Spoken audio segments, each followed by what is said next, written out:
Hello મિત્રો, ગમત સાથે જ્ઞાન ચેનલમાં હું મહિપતસિંહ ગોહિલ આપ સૌનું હાર્દિક સ્વાગત કરું છું. આજે આપણે મુખ્ય સેવિકાના લેક્ચર નંબર 9 એની શરૂઆત કરવા જઈ રહ્યા છીએ. જો કોઈ પણ સ્ટુડન્ટ નવા હોય તો અગાઉના 8 લેક્ચરનો મેસેજ એટલે કે મેં લેક્ચરની લિંક સાથે પિન કરેલો મેસેજ આપણા ટેલિગ્રામ ગ્રુપમાં શેર કરેલ છે. જે માત્ર ને માત્ર બહેનોનું ગ્રુપ હોય, તેમાં કોઈ પણ ભાઈઓ નથી, માત્ર બહેનો જ છે. અને આપણી જે મુખ્ય ચેનલ છે ગમત સાથે જ્ઞાન, એમાં તમે જ્યારે જોઈન્ટ થશો એટલે ઉપર મેં એક મેસેજ પિન કરેલ છે, ત્યાં તમે ક્લિક કરતાં આપણું મુખ્ય સેવિકાનું ગ્રુપ ઓપન થશે. ત્યાં તમે જોડાઈ જજો.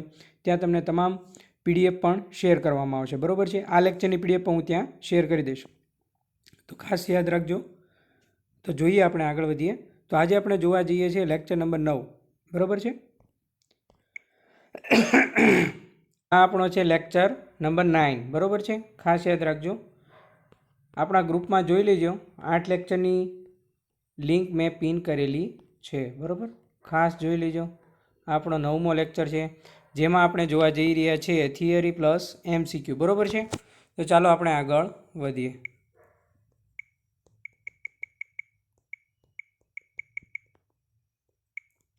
જોઈએ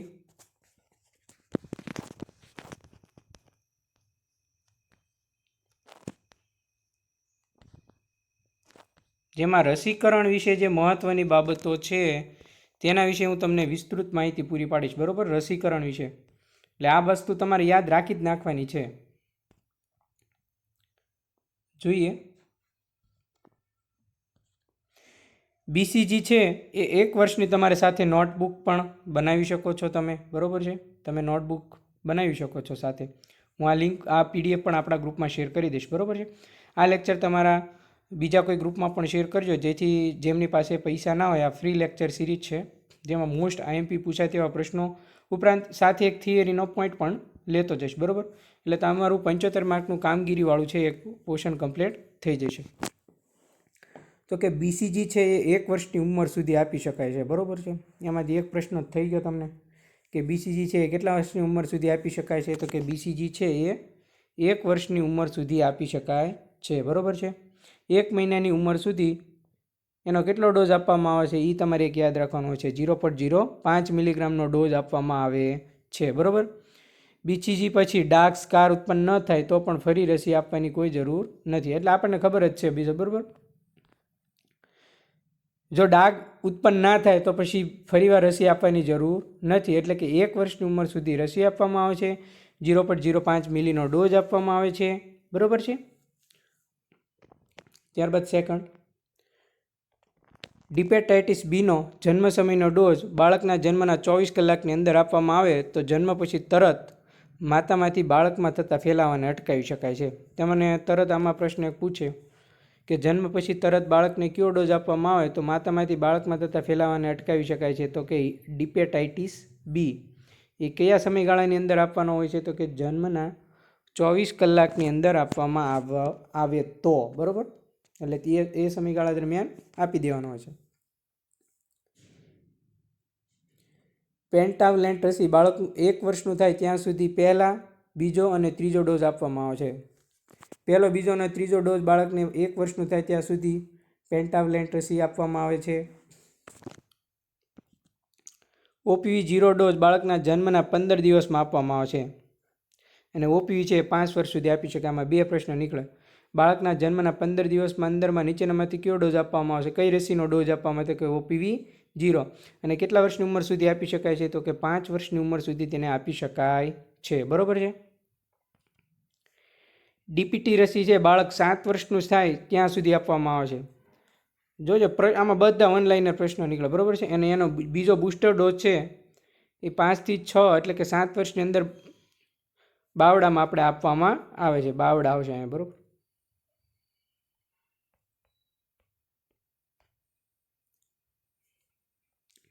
આમાં પણ 2 પ્રશ્ન નીકળી ગયા. DPTની રસી બાળક કેટલા વર્ષનું થાય ત્યાં સુધી આપી શકાય? તો કે 7 વર્ષનું થાય ત્યાં સુધી આપી શકાય છે. એનો બીજો ડોઝ ક્યાં સુધી સમયગાળા દરમિયાન આપી શકાય? તો કે 5 થી 6. એટલે ટૂંકમાં 7 વર્ષની અંદર એના 2 ડોઝ આપવાના હોય છે DPTની. ઓરીની રસી છે એ 5 વર્ષ સુધી આપી શકાય છે. બધા ઓનલાઈન પ્રશ્નો દઈશું આ તમને એમ પદ્ધતિ કહેવાય ને વન લાઈનર પ્રશ્નો કહેવાય. હમણાં આપણે હાવ એકદમ MCQ પ્રકારના પ્રશ્નો જોઈશું. ઓરીની રસી છે કેટલા વર્ષના સમયગાળા સુધી આપી શકાય છે? તો કે 5 વર્ષ સુધી આપી શકાય છે.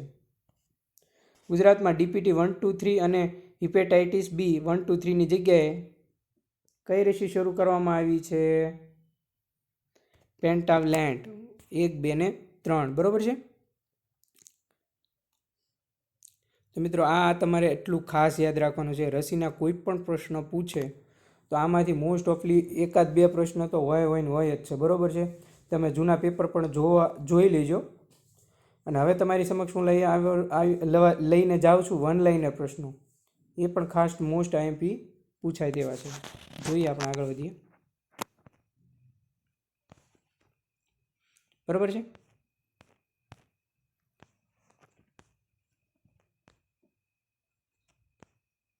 આ બધા પૂછાય તેવા પ્રશ્નો છે. બરાબર, એટલે તમારે આમ યાદ કરી જ નાખવાના છે.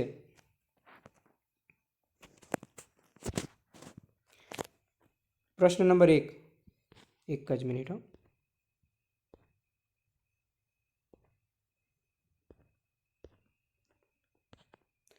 સ્ત્રીનું હિમોગ્લોબિન કેટલું હોવું જોઈએ? મોસ્ટ IMP પ્રશ્ન છે. તેમાં આવશે તમારો આન્સર 12.5. બરાબર છે, ખાસ યાદ રાખજો. ત્યારબાદ સેકન્ડ પ્રશ્ન. 18 થી 20 અઠવાડિયામાં બાળક પેટમાં પહેલી વખત લાત મારે કે વધુ પડતું હલનચલન કરે એ ક્રિયાને શું કહેવામાં આવે છે? ક્લિકનિંગ. બરાબર છે. આ બધા મોસ્ટ IMP છે. પૂછાય તેવા કામગીરીના પણ પ્રશ્નો. આમાં બધા મોસ્ટ ઓફલી ઘણા બધા પ્રશ્નો આવરી લેવામાં આવ્યા છે. બરાબર, તમે પ્રશ્ન વાંચો ત્યાં તમને ખ્યાલ આવશે કે કેવા કન્ટેન્ટ છે. બરાબર છે.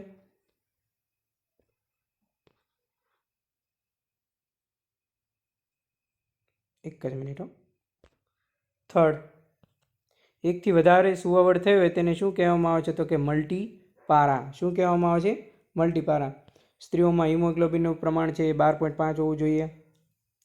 અને 18 થી 20 અઠવાડિયામાં બાળક પેટમાં પહેલી વખત લાત મારે કે વધુ પડતું હલનચલન કરે એ ક્રિયાને ક્લિકનિંગ કહેવામાં આવે છે. એકથી વધારે સુવાવડ થઈ હોય તો તેને મલ્ટીપારા કહેવામાં આવે છે. 4, યુરિન સુગર ટેસ્ટ કરવા કેટલો યુરિન જોઈએ? તો કે આનો આન્સર છે હું તમને 2 મિનિટ આપજો મને. હું આન્સર મેં ક્લિક કરેલો જ છે, લખેલો છે. આપણે 5મો પ્રશ્ન જોઈએ. હેબિચ્યુઅલ એબોર્શન, વારંવાર એબોર્શન થાય તેને શું કહેવામાં આવે છે? કે હેબિચ્યુઅલ એબોર્શન કહેવામાં આવે છે. બરાબર છે. બરાબર છે. આમાં છે ને આમાં આવશે એક જ મિનિટ. હા, બરાબર. 5 cc. યુરિન સુગર ટેસ્ટ કરવા માટે કેટલો યુરિન જોઈએ? કે 5 cc જોઈએ. અને વારંવાર એબોર્શન થાય તેને હેબિચ્યુઅલ એબોર્શન કહેવામાં આવે છે. એબોર્શનના આગળ જોઈએ.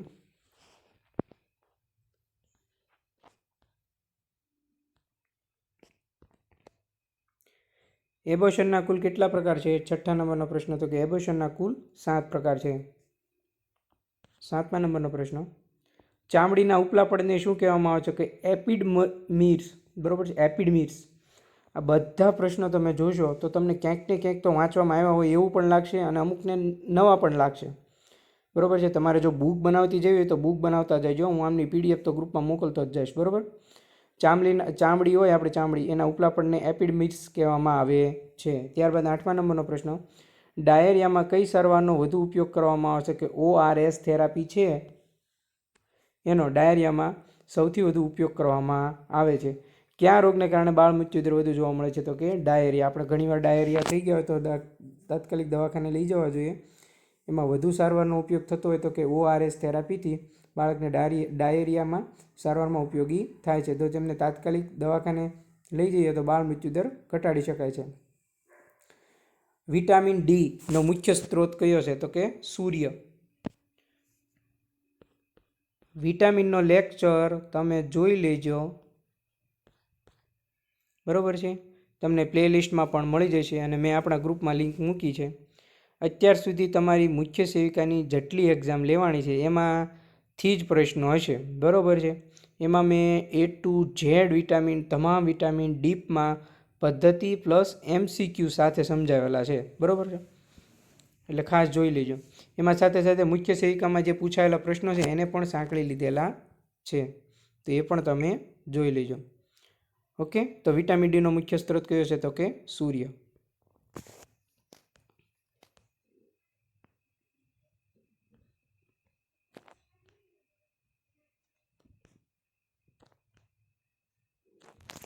ત્યારબાદ જોઈએ 11મો પ્રશ્ન. સગર્ભાવસ્થા દરમિયાન માતાના વજનમાં આશરે કેટલો વધારો થાય છે? તો કે 10 થી 11 કિલોગ્રામ વજન થાય છે. આપણે જે બાળક હોય એમનો વજન પણ એમાં કાઉન્ટ થતો હોય છે, એટલે કે 10 થી 11 કિલોગ્રામ વજન વધે છે. 12મો પ્રશ્ન. પ્લાસન્ટાનું વજન કેટલું હોય? તો કે 900 ગ્રામનું હોય છે. આ બધા પ્રશ્નો તમારે લખવા હોય તો એક બુક બનાવી નાખજો અને બુકમાં તમે લખી નાખજો, બરાબર છે. પ્લાસન્ટાનું વજન કેટલું હોય છે? તો કે 900 ગ્રામનું હોય છે. 13મો પ્રશ્ન. બાળકના જન્મ પછી 21 દિવસમાં આંખમાં જાડો ચીકણો પદાર્થ જોવા મળે છે, તેને શું કહેવામાં આવે છે? એપ્થાલ્મિયાની ઓનેટ્રમ. શબ્દ બહુ અઘરો છે, એટલે તમારે અમુક શબ્દ તમારે ન યાદ રહેતો હોય તો 10 થી 15 વાર તમારી બુકમાં લખી નાખવાનો. એપ્થાલ્મિયાની ઓનેટ્રમ. 14મો પ્રશ્ન. વૃદ્ધાવસ્થા દરમિયાન નાડીના ધબકારા કેટલા હોય છે? તો કે 50 થી 90 હોય છે.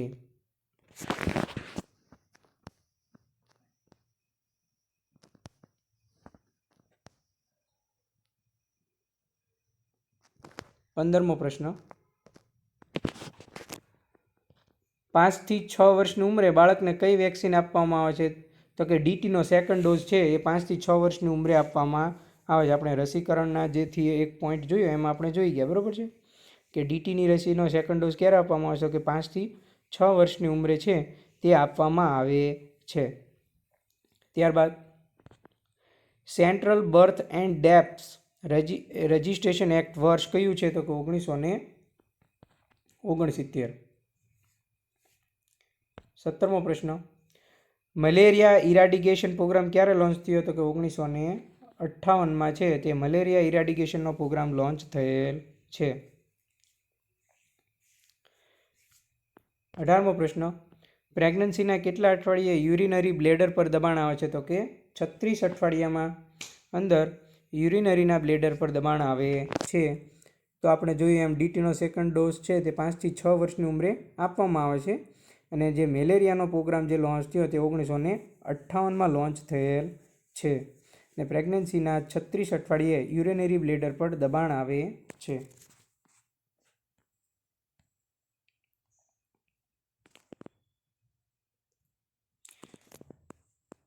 પ્રેગ્નન્સી દરમિયાન બ્રેસ્ટમાં ફેરફાર ક્યારે જોવા મળે છે? કે શરૂઆતથી 16 વીક પછી ફેરફાર જોવા મળે છે. ત્યારબાદ 20મો પ્રશ્ન. 2 ગ્રામ ફેટમાંથી કેટલી કેલરી મળે? તો કે 18. 2 ગ્રામ ફેટમાંથી કેટલી કેલરી મળે? તો કે 18 કેલરી મળે છે. તો ખાસ યાદ રાખજો, આપણે 20 પ્રશ્ન જોઈ ગયા, મોસ્ટ આઈએમપી પૂછાય તેવા. હજી પણ આપણે આગળ વધીએ.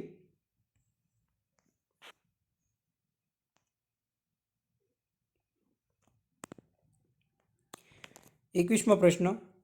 એનર્જી માપવાનો એકમ કયો છે? તો કે કિલો કેલરી છે એ આપણે એનર્જી માપવાનો એકમ છે, બરાબર છે. 22મો પ્રશ્ન. પ્રોટીનની ખામીથી બાળકમાં કયો રોગ થાય છે? તો કે ક્વોશિયોરકોર એ પ્રોટીનની ખામીથી બાળકમાં થતો રોગ છે. ખોરાક રાંધવાની ઉત્તમ પદ્ધતિ કઈ છે? તો કે સ્ટીમિંગ છે. સ્ટીમિંગ એ ખોરાક રાંધવાની ઉત્તમ પદ્ધતિ છે.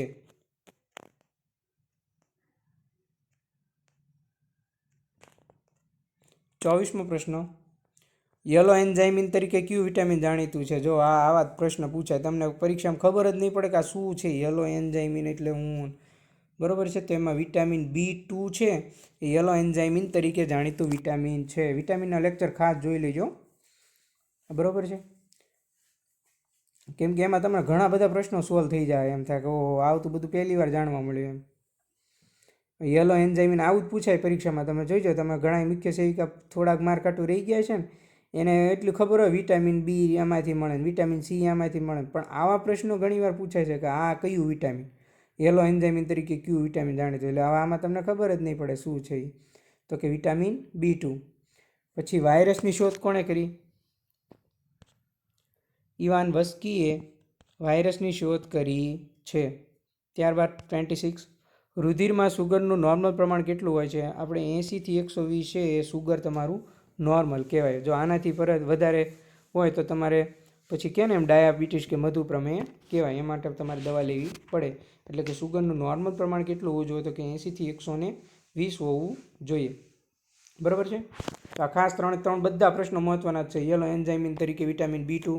અમુક પ્રશ્નો તમારે ગોખી જ નાખવાના, એમાં પછી વિચારવાનું નહીં કે એટલે આને શું કહેવાય ને આને શું કહેવાય. બરાબર. વાયરસની શોધ કોણે કરી હતી? કે ઇવાન વસ્કી.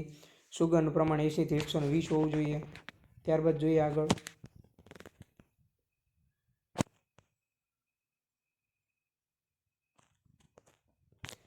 27, દવાખાના કે હોસ્પિટલોમાંથી નીકળતો મેડિકલ વેસ્ટ કયા રંગની બેગમાં નાખવામાં આવે છે? તો કે પીળા રંગની બેગમાં નાખવામાં આવે છે. આપણે જે દવાખાના કે હોસ્પિટલમાંથી જે નીકળતો મેડિકલ વેસ્ટ હોય ને, કચરો, બધી આપણે કોઈ બોટલ ચડાવેલી હોય, એ પેલા ઇન્જેક્શન હોય, નીડલ હોય, એ બધી વેસ્ટ કચરો હોય એ પીળા રંગની બેગમાં નાખવામાં આવે છે. પાણીનું રાસાયણિક સૂત્ર જણાવો. બરાબર છે. પાણીનું આ નહીં આવે.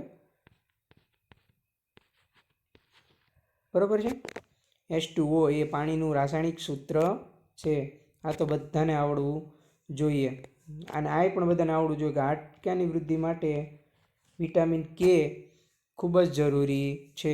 બધા વિટામિનના નામ લખેલા છે એમાં ટોટલ. ઇંગ્લિશમાં પણ તમને આને શું કહેવાય ને યલો એન્ઝાઇમ કહ્યું, તમને તો બધું નવાઈ લાગશે.